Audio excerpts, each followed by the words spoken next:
Bonsoir à tous les téléspectateurs de Dunia TV. On se retrouve pour un nouveau numéro de débrief.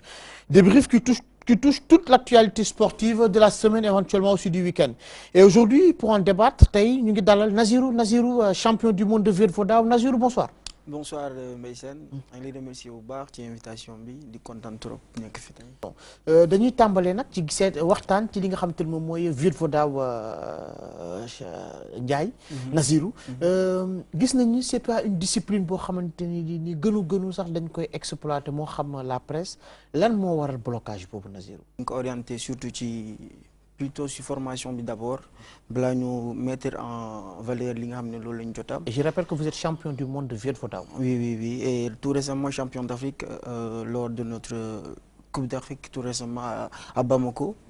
Donc je pense que loolu moo tax aussi tey ñu ñëw fii pour mën a wan gars yi fi ñu toll ci liggéey bi ak aussi la place qu'occupe le Sénégal. ñàkk peut-être peu connu par certains. Hein. Oui, bon peut-être loolu. C'est dû à quoi? Bon, comme je vous l'avais dit, comme je l'ai dit tantôt, peut-être nous, on a orienté le travail vraiment dans la formation. Après, si les gens sont venus, moi, j'ai maa ngi fi tey di ñëw taxawal Virvoda pour mu wax tey ji résultats yi ñu jëlee ci Coupe d'Afrique bi ak aussi anam yi ñu demee. loolu est-ce que jotuloon yenn discipline yi su fekkante ne mayuñ leen doole yi ñoom ñu bañ a suubu ci compétition.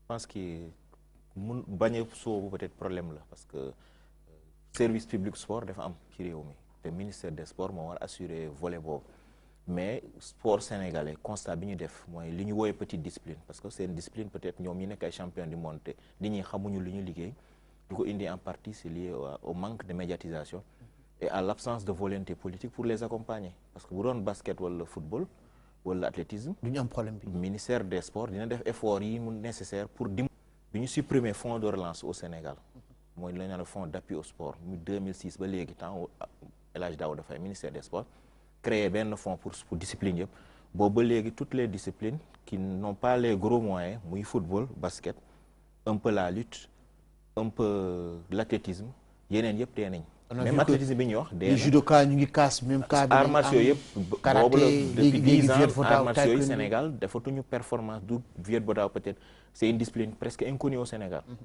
mais boo disee judo karaté taekwondo ñoom ñëpp ils ont tout le temps des problèmes depuis 10 ans depuis qu'on a supprimé parce que bu ñu leen joxoon seen 15 millions yi nekkoon ci fonds de relance à l'époque parce que chaque discipline avait minimum 15 millions peut-être je parle sous le contrôle de Mayacine qui est professeur d'éducation professeur à l'INSEPS et qui sait un peu quelque part que c'est des fonds qui permettaient discipline yu ndaw yi nga xam ne amuñu moyen chaque année ñu am budget wu 15 millions ñoom bu ñu amee mais à chaque fois que ñu dem Virvoda bu demee day ñibbisi ak médaille taekwondo bu demee championnat d'Afrique dañuy indi médaille mais gis nañ ne que joxuñu leen gëdd bi ñu leen war a jox pour ñu am au moins ne serait-ce que condition de préparation yu baax yu leen mën a tax a dem. Coach, que faut-il faire pour éviter pareille situation? Non, mais je pense que Aaron l'a dit, hein, je crois que le ministère n'a pas les moyens de prendre en charge la participation dans les compétitions internationales de toutes les fédérations. Ça, c'est clair. Je pense que ça, on le constate. Et à chaque fois, malheureusement, ce sont effectivement certaines fédérations qui en pâtissent. C'est vrai qu'il avait dit qu'il y a quelques années, il y a moins de 10 ans, il y avait ce qu'on appelle le fonds de relance, qui était alloué pratiquement à certaines disciplines et étendu également à d'autres. Reconnus. Et qui permettait effectivement au moins à ces disciplines-là de pouvoir au moins quand même s'autogérer dans la formation bien sûr, mais pour la participation en cours, ça va toujours poser problème parce que je mets 15 millions si vous voulez acheter des billets d'avion qui coûtent presque 1 million, vous savez que donc c'est juste une seule participation. Mais je pense que la solution, il faut qu'on essaie de la trouver. Moi, je pense qu'il faut qu'on ait un bureau de gestion de compétition internationale, peut-être qui épaule un peu le ministère de la Jeunesse, le ministère des Sports. Aujourd'hui, il y a un palliatif, ils ont créé ce qu'on appelle un contrat d'objectif avec les fédérations, effectivement. Je ne sais pas si le Virvoda est concerné, mais ça tourne autour de 30 millions minimum par fédération. Je pense que ça peut peut-être régler certaines questions de formation dont vous parlez, mais s'il faut participer à des compétitions, je pense que la cagnotte est trop faible. Mais c'est vrai que c'est difficile. Je sais, je comprends un peu la difficulté du ministère par rapport à ces fédérations-là, parce que souvent, c'est vrai que c'est assez compliqué. Nazirou gis nga li nga xamante ne mooy bi ngeen demee les médailles yi nga xamante ne moom ngeen am bi ngeen ñëwee ban accueil ngeen am par rapport à ça ngeen retombé moom moo ci am surtout. Bon, pour le moment, à part peut-être quelques rares personnes qui nous félicité, content du LOL, on n'a pas été reçu par le ministre. Pas encore. Pas encore. Donc, c'est un peu désolant, Tamit. Par rapport à l'exploit, c'était pas évident. Vraiment, nous motiver trop l'équipe qui nous demande. Donc, nous, l'ol c'est une compétition, c'est dans combien de temps il y a une compétition?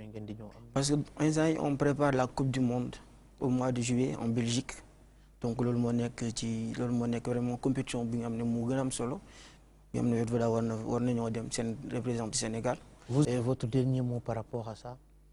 Bon. da ngay wax nag li nga xamante ni moom ngeen bëgg ñi ñaa ngi leen di seetaan. éventuellement ministre des sports mu ngi leen di seetaan ngeen wax li ngeen bëgg coupe du monde bi c'est au mois de juillet. nit ki nag soo nekkante da nga jàkkaarloog docteur. da nga koy wax lan mooy sa feebar mu mun koo faj. mais su fekkante da nga jàkkaarloog médecin di raay-raayloo ne ko lii laa yaakaar ni moom a dal lii du xam fan lay xool. su ne la examiner lay jël temps. da ngay mu ngi jàkkaarloo ak yéen da ngeen di waxtaan ak moom ne ko ñun lii ak lii lañ bëgg éventuellement su ko gisee indi ngeen ay médailles satisfaction au Sénégal la ndamu Sénégal la raaya Sénégal. ngeen mun a xam nan la ciy def.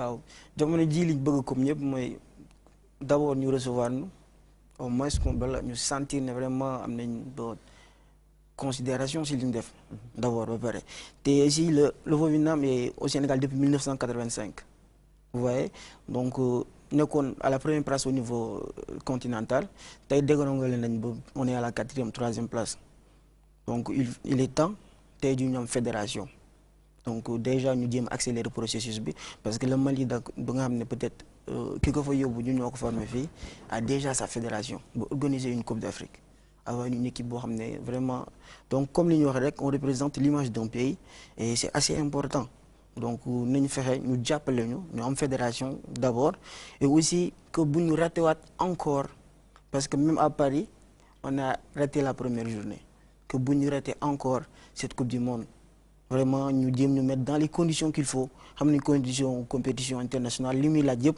nous faire ñu def ko donc ñom liñ bëgg yépp ñom xam nañ ko baax donc d'abord nous devons nous recevoir faire nous recevoir donc aussi nous préparer Coupe du Monde bi ñu jëm donc on n'a pas été reçu moi depuis 2014 je suis champion du monde je n'ai pas été reçu 4 ans donc c'est dommage vraiment donc c'est le cri du cœur.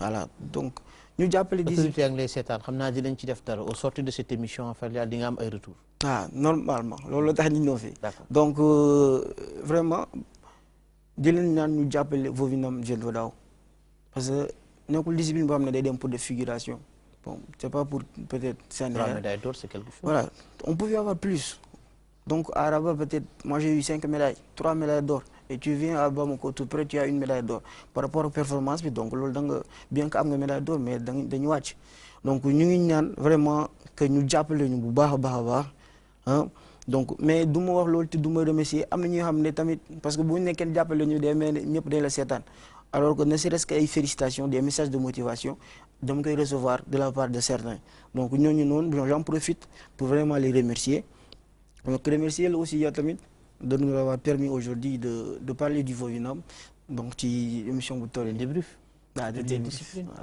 vraiment ñu ngi lay remercier di remercier ñi fi nekk ñëpp aussi. Merci beaucoup. On marque une petite page de pub. Je remercie Nazirou avant d'accueillir Moustapha Sadio sur le plateau.